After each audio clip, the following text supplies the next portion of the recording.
கர்த்தர் நல்லவர். ஆமேன். கண்களை மூடி ஒரு சின்ன ஜெபத்துக்குள்ளே கடந்து போவோம். எங்களை நேசிக்கிற எங்கள் அன்பின் தகப்பனே, அப்பா, இந்த அருமையான வேலைக்காக நாங்கள் உமக்கு நன்றி செலுத்துகிறோம். அப்பா, மரியாதை போல நாங்கள் நல்ல பங்கை தெரிந்து கொண்டோம் ராஜா. உம்முடைய பாதத்தில் அமர்ந்து உம்முடைய வார்த்தையை கேட்க கர்த்தர் எங்கள் மத்தியில் இருப்பதற்காக நன்றி இயேசுவே. ஆண்டவரே, யோவான் 8:32 சொல்கிறது, சத்தியத்தை அறிவீர்கள், சத்தியம் உங்களை விடுதலையாக்கும் என்று சொல்லி. ஆண்டவரே, இந்த நாளிலே அப்பா, எங்களை உடைய வார்த்தையினால் எங்களை விடுதலையாக்கப் போவதற்காக நன்றி செலுத்துகிறோம் அப்பா. ஆண்டவரே, யோவான் 8:36 சொல்கிறது, குமாரன் விடுவித்தால் மெய்யாகவே விடுதலை ஆவீர்கள் என்று சொல்லி. அப்படியாய் கர்த்தர் எங்களை விடுவிக்கும்படியாக ஜெபிக்கிறோம். 2 கொரிந்தியர் 3:17 சொல்கிறது, கர்த்தருடைய ஆவி எங்கே உண்டோ அங்கு விடுதலை உண்டு என்று சொல்லி. அப்படியாய் கர்த்தர் எங்களை விடுவிக்கும்படி ஜெபிக்கிறோம். உம்முடைய வார்த்தையில எங்களோடு பேசும்படி ஜெபிக்கிறோம். கர்த்தர், அடியேனை மறைத்து உம்மை வெளிப்படுத்தும் ஆண்டவரை. உம்மை சுமக்கிற கழுதையாக உமக்கு முன்பாக நிற்கிறேன் ஐயா. கர்த்தர் எங்களோடு இடைப்படும்படி, ஆவியானவர் வார்த்தையில் எங்களுக்கு உதவி செய்யும்படி, சத்துருவானவன் வசனத்தை திருடாதபடிக்கு கர்த்தர் எங்களை வேலி அடித்து பாதுகாக்கும்படி இயேசுவின் மாறாத நாமத்திலே கேட்கிறோம் எங்கள் ஜீவன் உள்ள நல்ல பிதாவே. ஆமேன். ஹல்லேலூயா. கர்த்தர் நல்லவர். ஆமேன். பிரியமானவர்களே, இந்த பரிசுத்த வாரத்தில் 2வது நாளிலே நாம் சபையிலே கூடி வந்திருக்கிறோம். கர்த்தர் நம்மை தெரிந்து கொண்டிருக்கிறார். ஆமேன். அவருடைய வார்த்தை மூலியமாக, அவருடைய வார்த்தையிலே நம்மோடு பேசும்படியாக கர்த்தர் நம்மை இன்றைக்கு தெரிந்து கொண்டிருக்கிறார். பிரியமானவர்களே, இன்றைய நாளிலும் கூட இந்த 2வது நாளாக நாம் நேற்றைய தினத்திலே நம் மத்தியிலே இந்த சண்டே ஸ்கூல் பிள்ளைகளை பார்த்தோம். ஒவ்வொரு நாளிலும் என்ன நடந்தது, இந்த வாரம் முழுவதும் நம்முடைய ஆலயத்தில் என்ன நடக்க போகிறது என்பதை ஒரு நாடக வடிவிலே குழந்தைகள் காட்டினார்கள். ஆமேன். நேற்று பாஸ்டர் ஒரு வார்த்தை சொன்னாங்க, இந்த பரிசுத்த வாரத்திலே நீங்கள் எதெல்லாம் குறித்து ஜெபித்திருக்கிறீர்களோ, எந்த காரியத்திற்காக உபவாசித்திருக்கிறீர்களோ, அந்த காரியத்தை கர்த்தர் உங்கள் வாழ்க்கையில் கட்டாயம் நிறைவேற்றுவார். அல்லேலூயா. அப்படி சொன்ன உடனே எனக்கு ஒரு மகிழ்ச்சி உண்டாயிற்று. நம்ம இதற்காக ஜெபித்திருக்கிறோமே, இதற்காக உபவாசித்திருக்கிறோமே, கர்த்தர் நம் ஜெபங்களை கேட்டிருக்கிறார்.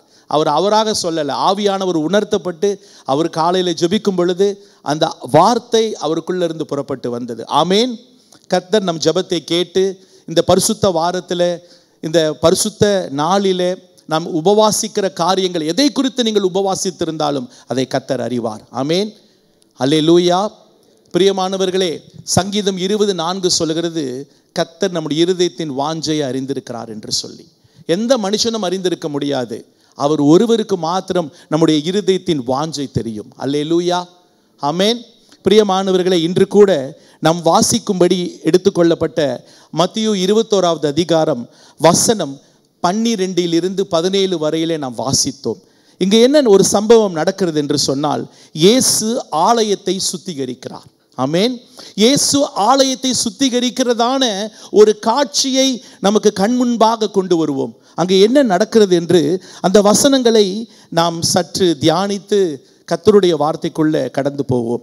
இந்த வசனம் மத்தேயு மட்டும் இல்லை, மார்க்கில் 11வது அதிகாரம் வசனம் 17 சொல்லப்பட்டிருக்கிறது. ஆமேன். ஸோ இதே வசனம் லூக்கா 19வது அதிகாரம் வசனம் 45 46 வரையிலும் சொல்லப்பட்டிருக்கிறது. அல்லேலூயா. சரி, என்னோடு கூட எடுத்துக்கொள்ளுங்கள். நாம் இன்றைக்கு வாசித்த வசனத்தை குறித்து நாம் தியானித்து பிறகு கர்த்தருடைய வார்த்தையில தொடர்ந்து நாம் பார்ப்போம். மத்தேயு 21வது அதிகாரம் வசனம் 12 எடுத்தவர்கள் ஒருவர் வாசிக்கலாமே. இயேசு தேவாலயத்திலே பிரவேசித்து ஆலயத்தில் விற்கிறவர்களும் கொள்ளுகிறவர்களுமாகிய யாவரையும் வெளியே துரத்தி காசுக்காரருடைய பலகைகளையும் புறா விற்கிறவர்கள் ஆசனங்களையும் கவிழ்த்து. பாருங்க, இந்த வசனம் சொல்லுகிறது, இயேசு ஆலயத்தில் பிரவேசிக்கிறாரு. இயேசு தேவாலயத்தில் பிரவேசிக்கும் பொழுது அங்கு என்ன நடக்குது என்றால், ஆலயத்தில் விற்கிறவர்களையும் கொள்ளுகிறவர்களையும் யாவரையும் வெளியே துரத்தி காசுக்காரருடைய பலகைகளையும் புறா விற்கிறவர்களையும் ஆசனங்களையும் கவிழ்த்து போட்டாராம். ஆமேன். இங்கே என்ன நடக்கிறது, ஆலயத்தை வியாபார ஸ்தலமாக மாற்றிவிட்டார்கள். இஸ்ராயேல் ஜனங்கள் ஆலயத்தை வியாபார ஸ்தலமாக மாற்றிவிட்டார்கள். ஏன் அந்த வியாபார ஸ்தலமாக மாற்றிவிட்டார்கள் என்று சொன்னால், ஏன் புறா விற்கிறாங்க அப்படின்னு சொன்னால், பழி செலுத்துவதற்காக. தங்கள் செய்த பாவ நிவார்த்திக்கு பழி செலுத்துவதற்காக அவங்க ஆலயத்திலே புறா விற்று கொண்டிருக்கிறாங்க. அப்போ வரவங்க வீட்டிலேருந்து வரவங்க புறாவை எடுத்துகிட்டு வர தேவையில்லை. இங்கு வந்த பிறகு இங்கே இருக்கிற புறாவை வாங்கி கொண்டு அவர்கள் பழி செலுத்துவதற்கென்று இப்படியாப்பட்ட காரியங்களை ஆலயத்தில் செய்து கொண்டிருந்தார்கள் என்று வசனத்தில் நாம் பார்க்கிறோம். இயேசு இப்படியாப்பட்டவர்களை பார்த்து என்ன செய்தார்னா, காசுக்காரருடைய பலகைகளையும் புறா விற்கிறவர்கள் ஆசனங்களையும் கவிழ்த்து போட்டாராம். அப்போ இதை வியாபார ஸ்தலமாக மாற்றிட்டாங்க. இது காலகாலமாக நடந்து கொண்டிருக்கிறது. இந்த இடத்துல வியாபாரம் செய்வோம், இந்த இடத்துல நம்ம ஆலயத்திற்கும் வருவோம், ஆனால் வியாபாரமும் செய்து கொள்வோம் அப்படின்ற ஒரு எண்ணம் அவர்களுக்குள்ள வருகிறது. இதை இயேசு நிராகரிக்கிறார். இயேசுக்கு இது பிடிக்காத ஒரு காரியம். நீ ஆலயத்திற்கு வரும் பொழுது கர்த்தரை தொழுது கொள்கிற இடம், இது பரிசுத்த ஸ்தலம். அல்லேலூயா. பரிசுத்தமாக தேவனை ஆசாரிக்கக்கூடிய ஒரு இடத்துல நீர் வியாபார ஸ்தலமாக இதை மாற்றிருக்கிறீங்க. பிறகு வசனம் சொல்லுகிறது பாருங்க, அங்க புறா விற்கிற ஆசனங்களை அவர் கவிழ்த்து போட்டாராம். ஆமென். அப்ப வியாபாரம் செய்கிறவர்களை அவர் கவிழ்த்து போட்டார் என்று வசனம் சொல்கிறது. யாரெல்லாம் காசுக்காக ஆலயத்திற்கு வராங்க, ஆனா அங்க ரெண்டு நோக்கத்துக்கு வராங்க. கர்த்தரை தொழுது கொள்கிற மாதிரியும் இருக்கும், நம்ம வியாபாரம் பண்ண மாதிரியும் இருக்கும். அப்படின்ற நோக்கத்துக்காக இந்த ஜனங்கள் ஆலயத்துக்குள்ள வந்து கொண்டிருக்கிறாங்க. பிரியமானவர்களே, இது ரெண்டு காரியத்தை குறித்து நான் உங்களோடு பேச போகிறேன். ஒன்று உலகப்பிரமாண காரியம், ஒன்று ஆவிக்குரிய காரியம். அல்லேலூயா. இந்த உலகப்பிரமாண காரியத்தை நாம் இன்றைக்கு ஆலயத்திற்கு எதற்காக வருகிறோம்? ஆலயத்திற்கு கர்த்தரை தேடுவதற்காக வருகிறோமா, அல்லது வியாபார ஸ்தலமாக மாற்றுவதற்காக வருகிறோமா? பாஸ்டர் சொல்லியிருக்கிறாங்க, ஆரம்பத்தில் நான் ஆலயத்திற்கு வரும் பொழுது பாஸ்டர் சொல்லியிருக்காங்க, இந்த இடத்துல நாம் வியாபாரம் செய்யக்கூடாதுன்னு சொல்லியிருக்கிறாங்க. 3 காரியம் சொல்லியிருக்கிறாங்க. கோசை பண்ணக்கூடாது, வியாபாரம் செய்யக்கூடாதுன்னு சொல்லியிருக்கிறாங்க. பிறகு மற்றவர்களை குறித்து தாழ்வாக பேசக்கூடாது, பாஸ்டரை குறித்து நல்ல அன்பாக பேசணும், இப்படியாப்பட்ட காரியங்களை, கடன் கொடுக்கக்கூடாது, கடன் வாங்கக்கூடாது, இந்த மாதிரி காரியங்கள் எல்லாம் பாஸ்டர் நினைவூட்டியிருக்கிறாங்க. அல்லேலூயா. இப்போ இன்றைக்கு இங்கே இயேசு அந்த ஜனங்களை புறக்கணிக்கிறாரு. ஏன்னா அவங்க என்ன செய்கிறாங்க? வியாபாரம் செய்கிறாங்க. கர்த்தருடைய ஆலயத்திற்கு தொழுக வராம, பரிசுத்த தலத்தில் கர்த்தரை நோக்கி பார்க்க வராம, இங்கு வருகிறவர்களுக்கு நாம் புறாவிப்போம், இந்த புறாவித்து இந்த காசை நாம் சுதந்திரித்துக் கொள்வோம். இப்படியாப்பட்ட காரியங்களுக்குள்ள இந்த இஸ்ராயேல் ஜனங்கள் இப்படியாப்பட்ட நோக்கத்துக்குள்ள அவங்க ஆலயத்துக்குள்ள வராங்க. கர்த்தர் இதை வெறுக்கிறார். கர்த்தர் இதை வெறுத்த ஒரு வசனம் சொல்லுகிறது பாருங்க, வசனம் 13 பாருங்க. என்னுடைய வீடு ஜெப வீடு எனப்படும், என்னுடைய வீடு ஜெப வீடு எனப்படும் என்று எழுதியிருக்கிறது, நீங்களோ அதை கல்லர் குகையாக்கினீர்கள் என்றார். அது என்ன வீடு? இது ஜெப வீடு, இது கர்த்தருடைய ஆலயம், இது பரிசுத்த ஸ்தலம். ஆனால் இதை நாம் எப்படி ஆக்கியிருக்கிறோமா? கல்லர் குகையாக மாற்றிருக்கிறோம். இது ஜெப வீடு என்று எழுதியிருக்கிறது. எங்க எழுதியிருக்கிறது? என்னோடு கூட எடுத்துக்கொள்ளுங்கள். எசாயா 56வது அதிகாரம் வசனம் 7. எசாயா 56 வசனம் 7. நான் என் பரிசுத்த பர்வதத்திற்கு கொண்டு வந்து, நான் என்னுடைய பரிசுத்த பர்வதத்திற்கு கொண்டு வந்து என் ஜெப வீட்டிலே அவர்களை மகிழ பண்ணுவேன், என் ஜெப வீட்டிலே அவர்களை மகிழ பண்ணுவேன். அவர்களுடைய சர்வாங்க தகனங்களும், அவர்களுடைய சர்வான தகனங்களும், அவர்களுடைய பலிகளும், அவருடைய பலிகளும் என் பலிபீடத்தின் மேல், என் பலிபீடத்தின் மேல் அங்கீகரிக்கப்பட்டிருக்கும். என்னுடைய வீடு சகல ஜனங்களுக்கும் ஜெப வீடு எனப்படும். அல்லேலூயா.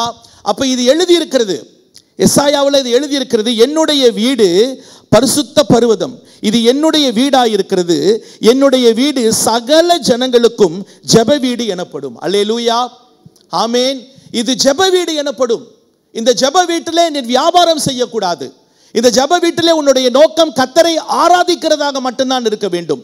இந்த ஜெப வீட்டிலே நான் வரும் பொழுது என்னுடைய நண்பர்களை நான் பார்க்கிறேன், இதில் நான் பிசினஸ் பண்ணலாம், இதன் மூலியமாக என்னுடைய பிசினஸ்ல வருமானங்களை பெருக்கிக் கொள்ளலாம், இந்த நபர்களை பார்க்கலாம், நான் ஏன் வெளியே போய் வியாபாரம் செய்யணும்? சர்ச்சிலே நல்ல நண்பர்கள் இருக்கிறாங்க, நல்ல கிறிஸ்துவ பிள்ளைகள் இருக்கிறாங்க, அவங்க மத்தியில் நான் வியாபாரம் பண்ணலாம். இந்த நோக்கத்தோடு நீ ஆலயத்திற்கு வரக்கூடாது.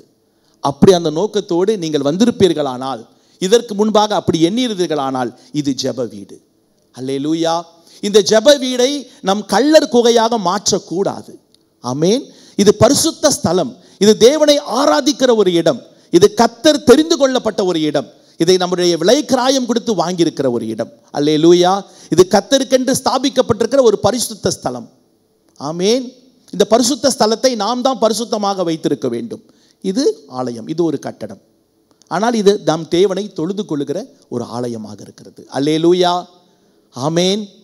இப்ப இது ஆண்டவர் இப்படி அவங்க சர்ச்சில் வியாபாரம் செய்யும் பொழுது இதை புறக்கணித்து, இதை நிராகரித்து, இந்த பலகைகளை கவிழ்த்து போட்டு, இது என்னுடைய வீடு ஜெப வீடா இருக்கிறது, இதை கல்லர் குகையாக மாற்றினீர்கள் என்று கர்த்தர் நமக்கு சொல்லுவாரையானால், பிரியமானவர்களே, இன்று கர்த்தர் நம் ஒவ்வொருவரையும் தன்னுடைய ஆலயமாக பார்க்கிறார். அல்லேலூயா. நம்மளுடைய இருதயம் தான் நம்முடைய ஆலயமாக இருக்கிறது. இந்த ஆலயமாகிய இருதயத்தை நீங்களும் நானும் எப்படி வைத்திருக்கிறோம்? இந்த ஆலயமான இருதயத்தை கர்த்தர் பிரியப்படுத்துகிற ஒரு ஆலயமாக வைத்திருக்கிறோமா, அல்லது கல்லர் குகையாக இதை மாற்றி இருக்கிறோமா? அதை தான் கர்த்தர் இன்றைக்கு நமக்கு கற்றுக் கொடுக்கிறார். ஆமென். இந்த பரிசுத்த வாரத்தில் 2வது நாட்களிலே இன்னும் நம்முடைய இருதயத்தை பரிசுத்தமாக்கி கொள்ளும்படியாக, இன்னும் கர்த்தருக்குள்ள நெருக்கமான ஒரு உறவை நாம் வளர்த்து கொள்ளும்படியாக கர்த்தர் உங்களையும் என்னையும் தெரிந்து கொண்டிருக்கிறார். ஆமென். மத்தேயு 5வது அதிகாரம் வசனம் 8 சொல்லுகிறது, தேவனை பரிசுத்தம் இல்லாமல் ஒருவரும் கர்த்தரை தரிசிக்க முடியாது. ஆமென். அப்ப இந்த இருதயத்தில் பரிசுத்தம் காணப்படணும். வெளி தோற்றத்தை மட்டும் நீ அழகுபடுத்திக் கொண்டு வந்து உன்னுடைய உள்ளமோ கல்லர் குகையாக இருக்குமே ஆனால் அது பிரயோஜனம் என்ன? அதுல பிரயோஜனம் ஒன்றுமே கிடையாது. பிரியமானவர்களே, கர்த்தர் இந்த இருதயத்தை பார்க்கிறவராக இருக்கிறார். எடுத்துக்கொள்ளுங்க மத்தேயு 5 வசனம் 8 வாசிக்கமா. இருதயத்தில் சுத்தமுள்ளவர்கள் பாக்கியவான்கள், அவர்கள் தேவனை தரிசிப்பார்களாம். கர்த்தர் இதை மலைப்பொழிவிலே சொல்லியிருக்கிறார். இயேசுவே இதை அவருடைய வாயின் வார்த்தைகளால் சொல்லியிருக்கிறார். பரிசுத்தம் உள்ளவர்கள், இருதயத்திலே பரிசுத்தமே இருக்குமேயானால் நீ பாக்கியவான், அவர்கள் தான் தேவனை தரிசிக்க முடியும். அல்லேலூயா. அப்ப இருதயமாகிய இந்த உன்னுடைய உள்ளமாகிய இந்த இருதயம் எப்படி இருக்கிறது? இது கல்லர் குகையாக இருக்கிறதா, அல்லது வியாபார ஸ்தலமாக இருக்கிறதா, அல்லது இது கர்த்தர் அருவருக்கிற இருதயமாக இருக்கிறதா? இதை எப்படி நீர் பரிசுத்தமாக்கி கொள்ள போகிறாய்? அப்படி கல்லர் குகையாக இருக்குமேயானால், இது வியாபார ஸ்தலமாக இருக்குமேயானால், என் இருதயத்தில் பலவிதமான அழுக்குகளும் சிந்தைகளும் மன்னியாத குணங்களும் இருக்குமேயானால், எப்படி இந்த ஆலயத்துக்குள்ள கர்த்தர் பிரவேசிப்பார்? எப்படி இந்த ஆலயத்தை கர்த்தர் பரிசுத்த ஸ்தலம் என்று சொல்லுவார்? இது எப்படி என்னுடைய ஜெப வீடு என்று சொல்லுவார்? அல்லேலூயா. அப்ப கர்த்தர் நம்மை தெரிந்து கொள்ள இந்த பரிசுத்த வாரத்தில் 2வது நாட்களிலே உன்னுடைய இருதயமாகிய உன்னுடைய ஆலயத்தை நீ எப்படி வைத்திருக்கிறாய்? இதை குறித்து நாம் தியானிக்க போகிறோம். என்னோடு எடுத்துக்கொள்ளுங்கள் 1 கொரிந்தியர் 3வது அதிகாரம் வசனம் 16, 17. 1 கொரிந்தியர் 3வது அதிகாரம் வசனம் 16, 17. நீங்கள் தேவனுடைய ஆலயமாய் இருக்கிறீர்கள் என்றும் தேவனுடைய ஆவி உங்களில் வாசமாய் இருக்கிறார் என்றும் அறியாதிருக்கிறீர்களா? ஒருவன் தேவனுடைய ஆலயத்தை கெடுத்தால் அவனை தேவன் கெடுப்பார்.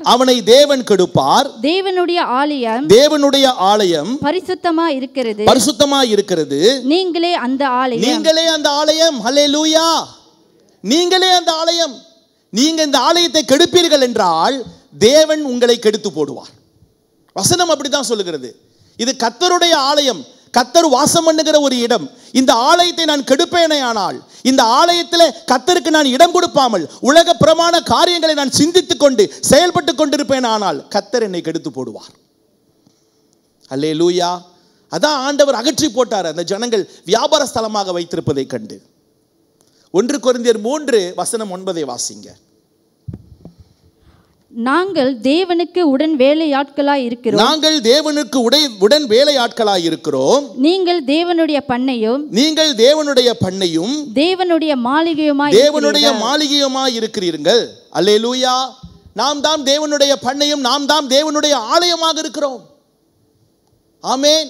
அப்ப தேவனுடைய ஆலயமாக இருக்கிற நாம் நம்முடைய சிந்தையிலே, நம்முடைய இருதயத்திலே எப்படியாப்பட்ட காரியத்தை சிந்தித்துக் கொண்டிருக்கிறோம்? உலக பிரமாண காரியத்தை சிந்தித்துக் கொண்டிருக்கிறோமா, அல்லது கர்த்தருடைய வருகைக்கு என்னுடைய இருதயத்தை நான் ஆயத்தப்படுத்திக் கொண்டிருக்கிறேனா? இதைத்தான் கர்த்தர் நம்மிடத்திலிருந்து எதிர்பார்க்கிறார். பிரியமானவர்களே, இப்படியாப்பட்ட பரிசுத்த வாரத்தில் இருக்கிற நானும் நீங்களும் கர்த்தருக்கென்று இந்த ஆலயத்தை ஆயத்தப்படுத்த ஜாக்கிரதையாக இருக்க வேண்டும். கர்த்தர் நம்மிடத்திலிருந்து எதிர்பார்க்கிறார். இது பரிசுத்த ஸ்தலம். உன்னுடைய இருதயமாகிய என்னுடைய ஆலயத்தில் நான் வாசம் பண்ண இருக்கிறேன். எப்பொழுதுமே பாஸ்டர் சொல்லுகிற ஒரு வசனம் நமக்கு எல்லாருக்கும் தெரிந்ததுதான். வெளிப்படுத்தினது 3:20, நான் கதவு அண்டையில் நின்று தட்டி கொண்டிருக்கிற ஒருவன் என் குரலை கேட்டு கதவை திறந்தால், குரலை கேட்கணும்னா இருதயம் பரிசுத்தமா இருக்கணும், அப்பதான் அவரை தரிசிக்க முடியும். அல்லேலூயா. பரிசுத்தம் இல்லாமல் அவரை யாருமே பார்க்க முடியாது. பரிசுத்தமாக இருக்க வேண்டும் என்றால், இந்த ஆலயத்தை பரிசுத்தப்படுத்த வேண்டும் என்றால் கர்த்தருடைய வார்த்தை நமக்குள்ள இருக்கணும். என்னோடு எடுத்துக்கொள்ளுங்கள் யோவான் 15வது அதிகாரம் வசனம் 2. கர்த்தர் நமக்கு பரிசுத்தத்தை குறித்து, நம் ஆலயமாகிய இருதயத்தை எப்படி பரிசுத்தமாக்க வேண்டும் என்று சொல்லி நமக்கு கற்றுக்கொண்டு கொண்டிருக்கிறார். ஆமென். எடுத்துக்கொள்ளுங்க, வாசிங்கம்மா. யோவான் 15 வசனம் 2. என்னில் கனி கொடாதிருக்கிற கொடி எதுவோ, என்னில் கனி கொடாதிருக்கிற கொடி எதுவோ அதை அவர் அறுத்து போடுகிறார். அதை அவர் அறுத்து போடுகிறார். கனி கொடுக்கிற கொடி எதுவோ, கனி கொடுக்கிற கொடி எதுவோ அது அதிக கனிகளை கொடுக்கும், அது அதிக கனிகளை கொடுக்கும்படிக்கு அதை சுத்தம் பண்ணுகிறார். அதை சுத்தம் பண்ணுகிறார். ஹல்லேலூயா. அவர் சுத்தம் பண்ணுகிறார். நாம் அதிக கனிகளை கொடுக்கும்படிக்கு உங்களுடைய இருதயத்தையும் என்னுடைய இருதயத்தையும் கர்த்தர் சுத்தம் பண்ணுகிறார். கனி கொடாத மரமெல்லாம் வெட்டுண்டு அக்கினியிலே போடப்படும். மிகுந்த கனி தரும்படி அவர் சுத்திகரிக்க, உங்களுடைய இருதயத்தை சுத்திகரிக்க அவர் ஜாக்கிரதையாக இருக்கிறார். பிரியமானவர்களே, நீங்களும் நானும் அந்த இருதயத்தை கர்த்தருக்கு ஒப்பு கொடுப்போமா இந்த பரிசுத்த வாரத்தில்? அதை கர்த்தர் நம்மிடத்திலிருந்து எதிர்பார்க்கிறார். அல்லேலூயா. ஆமென். இது ஒரு நல்ல தருணம் பிரியமானவர்களே. நம் சபை நமக்கு இந்த பரிசுத்த வாரத்தை ஆயத்தப்படுத்திருக்கிறது என்று சொன்னால், நீங்களும் நானும் நம்முடைய இருதயத்தை ஆராய்ந்து பார்க்க ஜாக்கிரதையாக இருக்க வேண்டும். நம்முடைய சிந்தைகளை, நம்முடைய எண்ணங்களை அறிந்து பார்க்க வேண்டும். இது கர்த்தருக்கு உகந்ததாக இருக்கிறதா?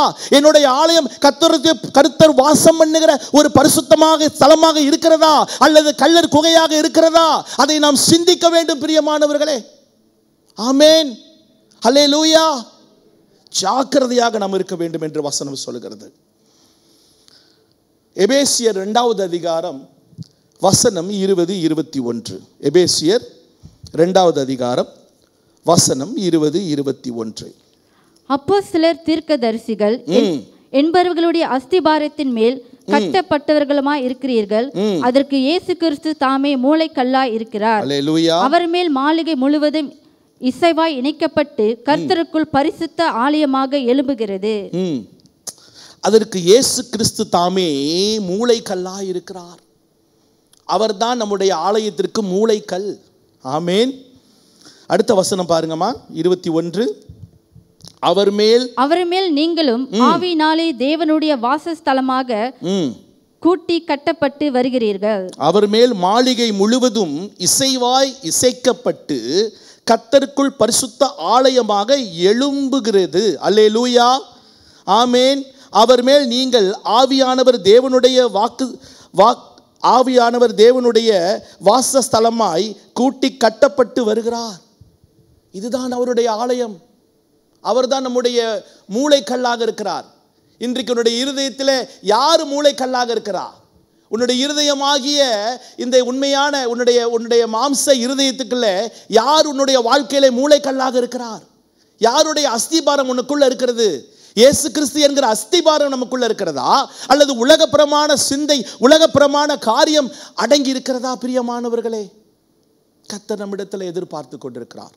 இது பரிசுத்த ஸ்தலம். இது நான் தங்குகிற ஒரு ஆலயம். இந்த ஆலயத்தினர் கள்ளர் குகையாக மாற்றக்கூடாது. அல்லேலூயா. அல்லேலூயா. பிரியமானவர்களே, இந்த ஆலயமாகிய இந்த ஸ்தலத்தை நாம் பரிசுத்தத்துக்கென்று ஆயத்தப்படுத்தணும். இதை கர்த்தர் நம்மிடத்திலிருந்து எதிர்பார்க்கிற ஒரு காரியம். ஆமென். அல்லேலூயா. இன்றைக்கு இந்த ஆலயத்தை கெடுத்து போடுவதற்கு ஒருவன் இருக்கிறான். ஒரு சமயம் நீங்களாவே கெடுத்துக் கொள்வீங்க, அல்லது ஒரு சமயம் இந்த ஆலயத்தை கெடுக்கும்படியாக ஒருவன் இருக்கிறான். யோவான் 10:10 சொல்லுது, அவன் திருவதற்கும் அழிப்பதற்கும் கொள்ளுவதற்கும் அன்றி வேறு எதற்குமே வரான். அவர் எப்படியாவது நம்முடைய சமாதானத்தை, நம்முடைய சந்தோஷத்தை, கர்த்தருக்குள்ள இருக்கிற நெருக்கமான உறவை கெடுத்துக்கொள்ள வேண்டும் என்பதே அவனுடைய நோக்கமாயிருக்கிறது. ஆமென். அல்லேலூயா. அப்போ ரொம்ப ஜாக்கிரதையாக நம்ம இருக்கணும். இந்த கடைசி நாட்களில் ரொம்ப ரொம்ப ரொம்ப நம்ம ஜாக்கிரதையாக இருக்கணும். நம்முடைய கண்கள் எப்பொழுதும் விழிப்பாய் அவரை நோக்கி பார்க்கிற கண்களாக இருக்க வேண்டும். ஆமென். அல்லேலூயா. இன்றைக்கு ஒரு சில காரியங்களை குறித்து நாம் பார்க்க போகிறோம். எப்படி இந்த சத்துருவானவன் நம்மை வஞ்சிக்கிறான் என்று சொல்லி. எப்படி பிசாசானவன் ஒரு மனுஷனை வஞ்சித்து கர்த்தருக்கும் அவருக்கும் மனுஷனுக்கும் இருக்கிற உறவை கெடுக்கிறான் என்று சொல்லி. அவன் ரொம்ப சிம்பிளாக பயன்படுத்துகிற ஒரு காரியம் 3 காரியம்தான். கண்களின் இச்சை, மாமிசத்தினிடத்தில் இச்சை, ஜீவனிடத்திருக்கிற பெருமை. இந்த 3 காரியத்தை வைத்து ஒரு மனிதனை அவன் தாக்கி விடுவான். அல்லேலூயா. என்னோடு கூட எடுத்துக்கொள்ளுங்கள் 1 யோவான் 2வது அதிகாரம் வசனம் 16. 1 யோவான் 2வது அதிகாரம் வசனம் 16. ஏனெனில் மாம்சத்தின் இச்சையும் கண்களின் இச்சையும் ஜீவனிடத்தில் பெருமையும் ஆகிய உலகத்தில் உள்ளவைகள் எல்லாம் பிதாவினால் உண்டானவைகள் அல்ல, அவைகள் உலகத்தினால் உண்டானவைகள். அல்லேலூயா. ஏனெனில் மாம்சத்தின் இச்சை, கண்களின் இச்சை, ஜீவனிடத்தில் இருக்கிற பெருமை. இந்த 3 காரியத்தை பிசாசு பயன்படுத்துவான். அல்லேலூயா. பிசாசு பயன்படுத்தி எப்படியாவது ஒரு மனிதன் அவனுடைய இருதயத்தை கர்த்தரிடத்திலிருந்து திருப்பும்படியாக அவனுடைய நோக்கம். எப்படியாவது கர்த்தர் பிதா தம்முடைய பிள்ளைகளை பிரித்து விடணும், அப்பா கிட்டது தம்முடைய பிள்ளைகளை பிரித்து விடணுன்ற நோக்கம். இதுதான் பிசாசானவன் செய்கிற காரியம். நல்லா ஞாபகம் வைத்துக் கொள்ளுங்க. கண்களின் இச்சை பார்க்கறதுக்கு அழகா இருக்கும், மாமிச இச்சை அதை இச்சிக்கணும்னுடைய இருதயம் தோணும், ஜீவன் எடுத்திருக்கிற பெருமை, எனக்குள்ள ஒரு பெருமை வந்துடும். அல்லேலூயா. இதை எப்படியும் ஒரு மனிதனுக்குள்ள பிசாசு கொண்டு போய் விடுவான். அப்ப தாழ்மையாக இருக்க நம்மை பழகணும், அதற்கென்று ஒப்பு கொடுக்கணும். ஆமேன். அல்லேலூயா. நேற்றைய தினத்தில் நாம் தியானித்தோம், அவர் கழுதையின் குட்டின் மீது வந்தார், அவருக்குள்ள ஒரு தாழ்மையை கற்றுக் கொடுத்தார் என்று சொல்லி. அல்லேலூயா. வாசித்தீங்க இல்லையா அந்த வசனத்தை? அவருக்குள்ள இருக்கிற ஒரு தாழ்மை, ஏசப்பாவிட்டு இருக்கிற ஒரு தாழ்மை, ராஜாதி ராஜா, கத்தாதி கத்தா. இன்றைக்கு யார் மேலங்க கழுதை மேல யாரை ஏற்றுவாங்க? தப்பு செய்தவன் மேல தான் கழுதையை ஏற்றி கொண்டு வருவாங்க. நம்ம எல்லாம் படத்தில் பார்த்துருக்கிறோம், பழைய படங்கள் இதெல்லாமே. ஆனால் இன்றைக்கு பாருங்க, ஒரு தாழ்மையின் ரூபம், ஒரு தாழ்மையாக அப்படியாப்பட்ட தேவனாகிய கர்த்தரை தன்னை தாழ்த்துகிறார் என்று சொன்னால், அப்படியாப்பட்ட தாழ்த்துகிற தேவனை பிசாசு சோதிக்கும்படியாக வந்தான். என்னோடு எடுத்துக்கொள்ளுங்கள் அருமையானவர்களே, என்னோடு எடுத்துக்கொள்ளுங்கள் மத்தியு 4வது அதிகாரம் வசனம் 3 - 10 வரை நாம் இதை பார்ப்போம். எப்படி சத்ருவானவன் பிசாசை சோதிக்கும்படியாக வந்திருக்கிறான், இன்றைக்கு நம்மை எப்படி அவன் சோதிக்கும்படியாக இருக்கிறான் என்று சொல்லி நாம் இதை தியானித்து கர்த்தரிடத்தில் நம்முடைய இருதயத்தை ஒப்பு கொடுப்போம். அல்லேலூயா. எடுத்துவங்க வாசிங்க. அப்பொழுது சோதனைக்காரன் அவரிடத்தில் வந்து நீர் தேவனுடைய குமாரனேயானால் இந்த கற்களை அப்பங்கள் ஆக்கும்படி சொல்லும் என்றான். போதுமா? அப்படியே நில்லுங்க.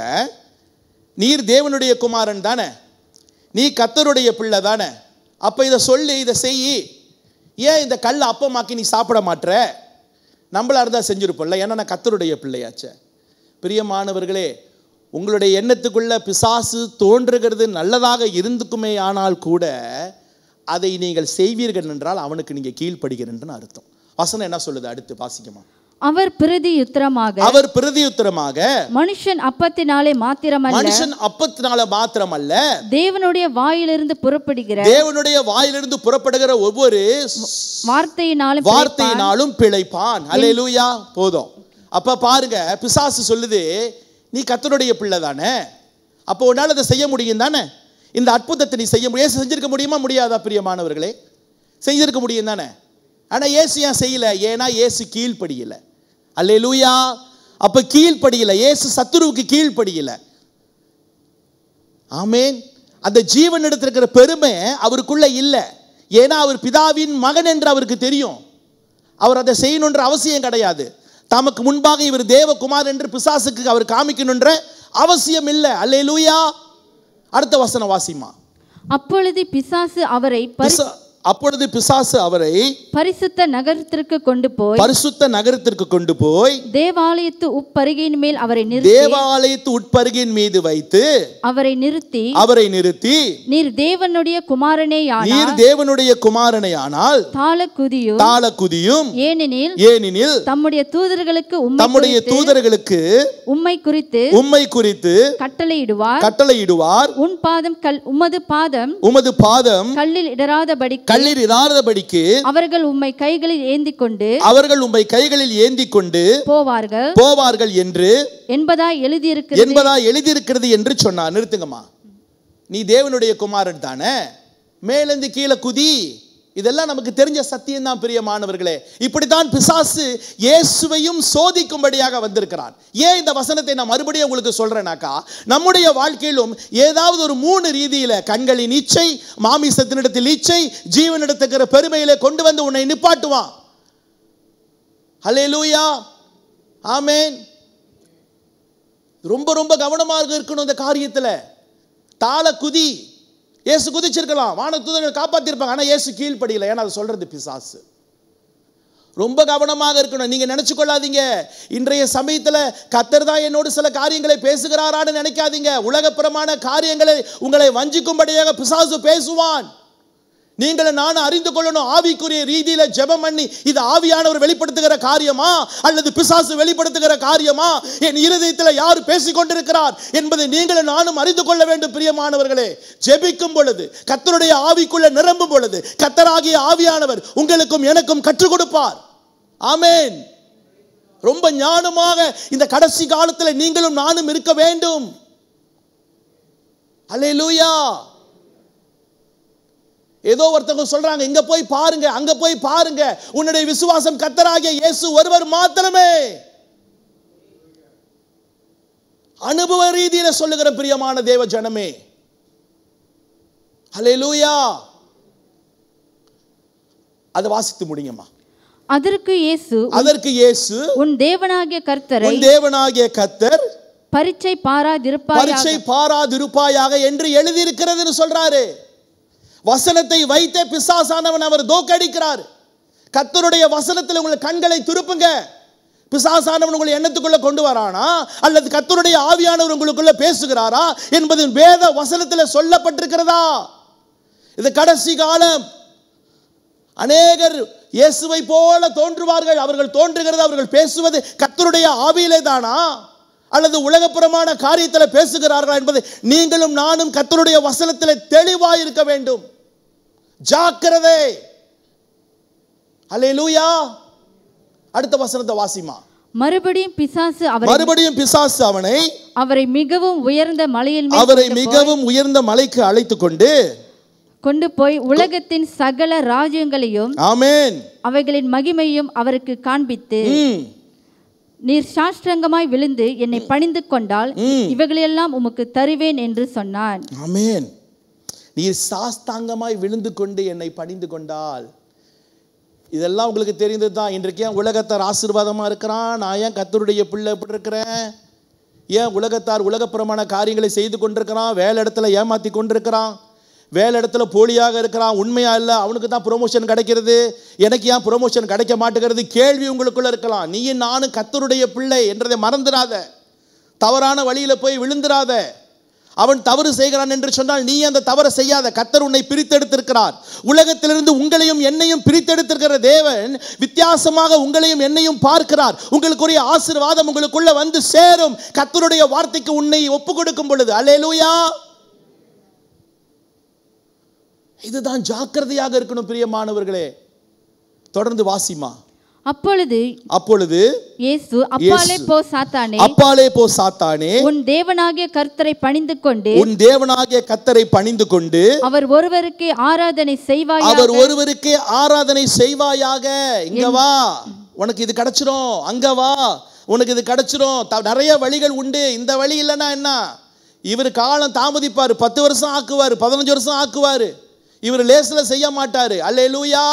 தம்மை நோக்கி கூப்பிடுற விஷயத்தில் அவர் நீடிய பொறுமை உள்ளவராய் இருந்து, அல்லேலூயா, லூக்கா 18வது அதிகாரம் எடுத்து பார்த்தீங்கள் என்று சொன்னால், தம்மை நோக்கி கூப்பிடுற விஷயத்தில் அவர் நீடிய பொறுமை உள்ளவராய் இருந்து, தம்மை நோக்கி இரவும் பகலுமாய் கூப்பிடுற விஷயத்தில் அவர் நீடிய பொறுமை உள்ளவராய் இருந்து காரியங்களை விசாரிக்காமல் இருப்பாரோ? அவர் விசாரிப்பார். அவர் பிளெஸ்ஸிங்கா கொண்டு வருவார். அவர் ஆசீர்வாதத்தை உனக்குள்ள வாய்க்க பண்ணுவார். நீ நீடிய பொறுமை உள்ளவராய் இருக்கணும். அவருடைய சமூகத்தில் பொறுமை உள்ளவருக்கே அவர் கிருபை அளிப்பார். பொறுமையா காத்திருக்கணும். எப்படி? அவருடைய அடங்கிய கரத்துக்குள்ள. 1 பேதுரு 5:7 அப்படிதான் சொல்லுகிறது. அவருடைய கரத்துக்குள்ள நீ அடங்கியிரு, அவர் உன்னை உயர்த்துவார். ஏற்ற நேரத்தில் உன்னை உயர்த்துவார். அல்லேலூயா, அல்லேலூயா. இயேசுவை சோதித்த பிசாசு இப்படிதான். யாரை சோதித்தான்? யாருங்க சோதித்தான்? லூசிஃபர் யாரை சோதித்தாரு? ஏவாளை வஞ்சித்தான். இப்படித்தான் ஏவாளை வஞ்சித்தான். எடுத்துக்கொள்ளுங்கள் என்னோட ஆதியாகமம் 2வது அதிகாரம் எடுத்துக்கொள்ளுங்க. ஆதியாகமம் 2வது அதிகாரம் வசனம் 9 வாசிங்கம்மா. தேவனாகிய கர்த்தர் பார்வைக்கு அழகும் புசிப்புக்கு நலமுமான சகலவித விருட்சங்களையும் தோட்டத்தின் நடுவிலே ஜீவ விருட்சத்தையும் நன்மை தீமை அறியத்தக்க விருட்சத்தையும் பூமியிலிருந்து முளைக்க பண்ணினார். பூமியிலிருந்து என்ன செய்தாராம்? அதை முளைக்க பண்ணினார். இதை முளைக்க பண்ணிட்ட பிறகு அதிகாரம் 3:1 வாசிமா. தேவனாகிய கர்த்தர் உண்டாக்கின சகல காட்டு ஜீவன்களை பார்க்கிலும் சர்ப்பமானது தந்திரமுள்ளதா இருந்தது. அது ஸ்திரீயை நோக்கி, நீங்கள் தோட்டத்தில் உள்ள சகல விருட்சங்களின் கனியையும் புசிக்க வேண்டாம் என்று தேவன் சொன்னது உண்டோ என்றது. தேவன் சொன்னது உண்டோ என்று சொன்னாரா? அவர் சொன்னாருதான். இப்ப கேள்வி எழுப்புது. சொன்னாரா? உங்ககிட்ட சொன்னாரா? ஆண்டவர் இதெல்லாம் செய்யக்கூடாதுன்னு சொன்னாரா? தொடர்ந்து வாசிமா, உட்கார்ந்தே வாசிமா, பரவாயில்லமா. ஸ்திரீ சர்ப்பத்தை பார்த்து நாங்கள் தோட்டத்தில் உள்ள விருட்சங்களின் கனிகளை புசிக்கலாம். ஆமா, புசிக்கலாம். ஆனாலும் தோட்டத்தின் நடுவில் இருக்கிற விருட்சத்தின் கனியை குறித்து தேவன் நீங்கள் சாகாதபடிக்கு அதை புசிக்கவும் அதை தொடவும் வேண்டாம் என்று சொன்னார் என்றார். பிசாசுக்கு எல்லாம் தெரியும். கேள்வி எழுப்பி மறுபடியும் அங்கேட்டு பதில் வருதான்னு பாக்குது. அடுத்த வசனம் வாசிமா. அப்பொழுது சர்ப்பம் ஸ்திரீயை நோக்கி, நீங்கள் சாகவே சாவதில்லை. நீங்கள் இதை புசிக்கும் நாளிலே உங்கள் கண்கள் திறக்கப்படும் என்றும் நீங்கள் நன்மை தீமை அறிந்து, கண்களின் இச்சை கண்கள் திறக்கப்படும் என்றும், இரண்டாவது நன்மை தீமை அறிந்து தேவர்களைப் போல் இருப்பீர்கள் என்றும். தேவர்கள் போல இருப்பீங்க. கண்களின் இச்சை பார்க்கிறதுக்கு அழகா இருக்கும், ஜீவனிடத்துல பெருமை. அடுத்து தேவன் அறிவார் என்றது. தேவன் அறிவாரா? நீங்க தேவனை போல ஆகிருவீங்க. கண்களின் இச்சை மாமிசத்தினிடத்தில் ஜீவனிடத்துக்கிற பெருமை. தேவனை போல நீங்க ஆகிருவீங்க. கர்த்தர் நல்லா அறிஞ்சிருக்கிறார். இதை உங்களுக்கு தெரியாதா? பிசாசு கேட்குது. இப்படித்தான் பிசாசு வஞ்சித்தது என்று 2 கொரிந்தியர் 11வது அதிகாரம். அப்படி இதை வச்சுக்கங்க. பழைய ஏற்பாடை புதிய ஏற்பாடு அப்படியே திருப்புங்க. அந்த வசனத்தை 2 கொரிந்தியர் 11வது அதிகாரம் வசனம் 3. 2 கொரிந்தியர் 11. ஆமென். ஆகிலும் சர்ப்பமானது தன்னுடைய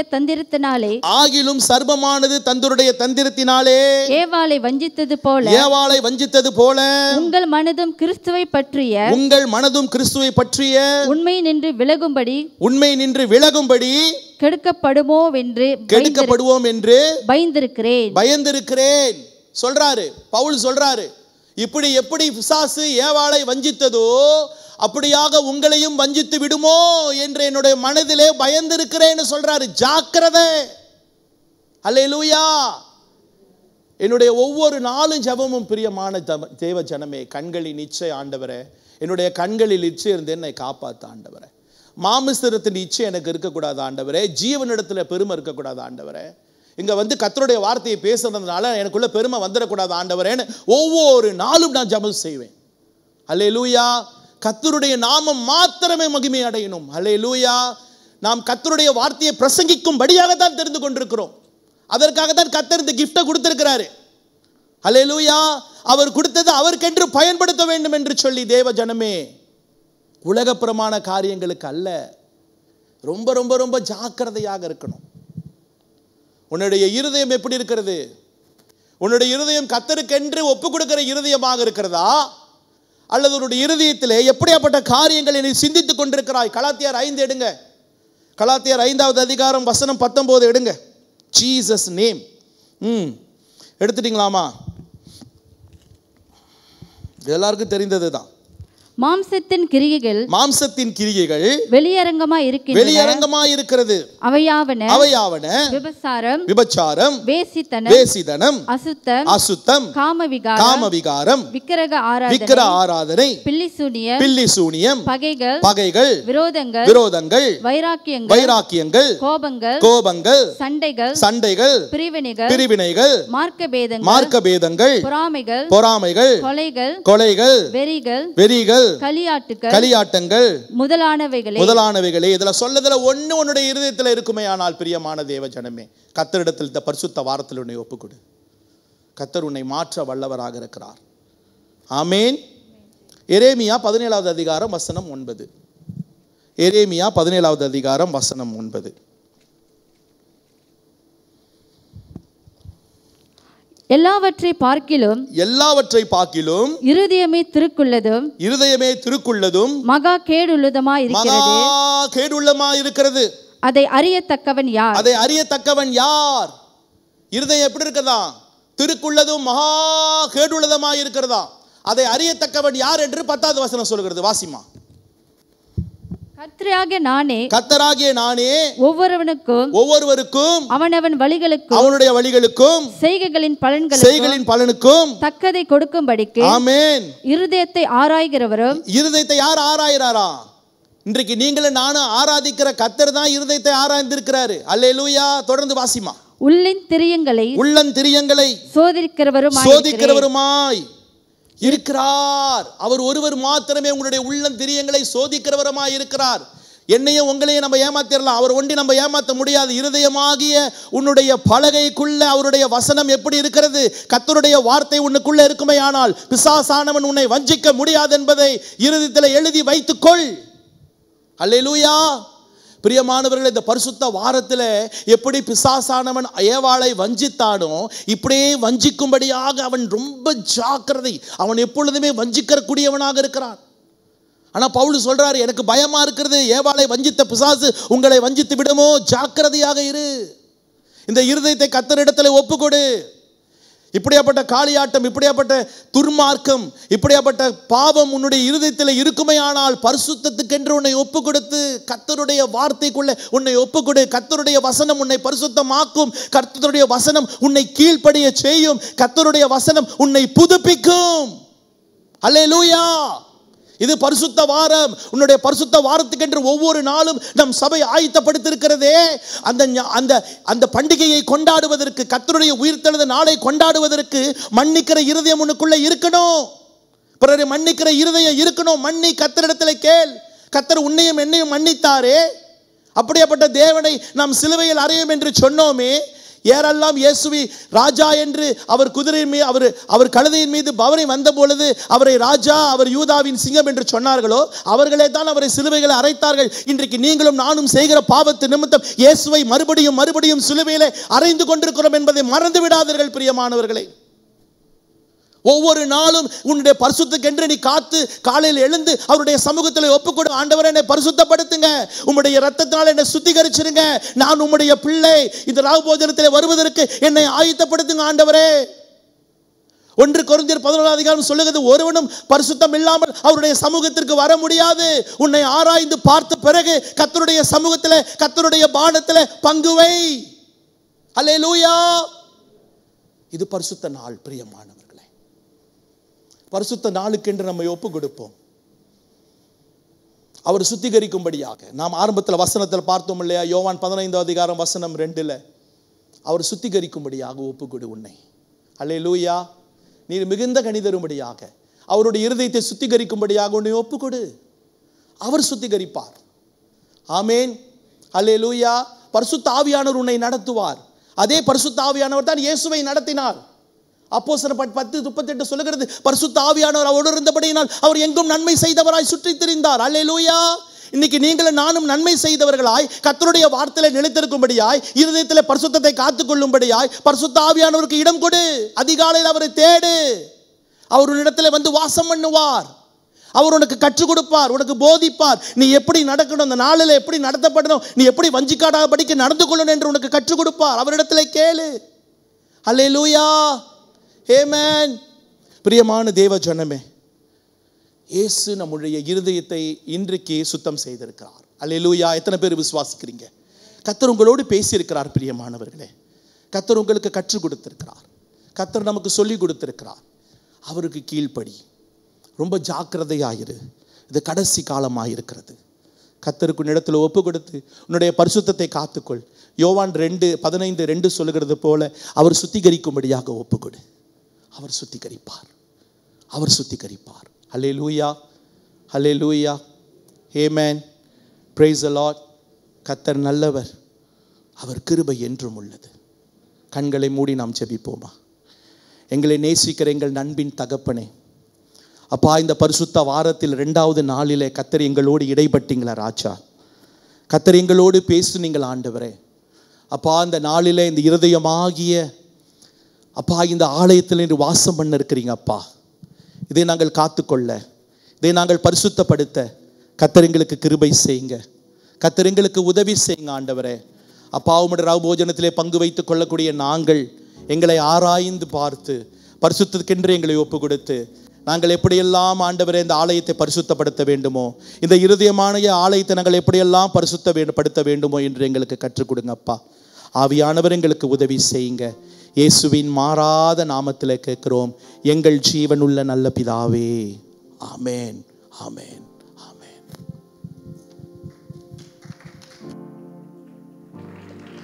நம் ஆண்டவர் பெரியவர். ஹல்லேலூயா.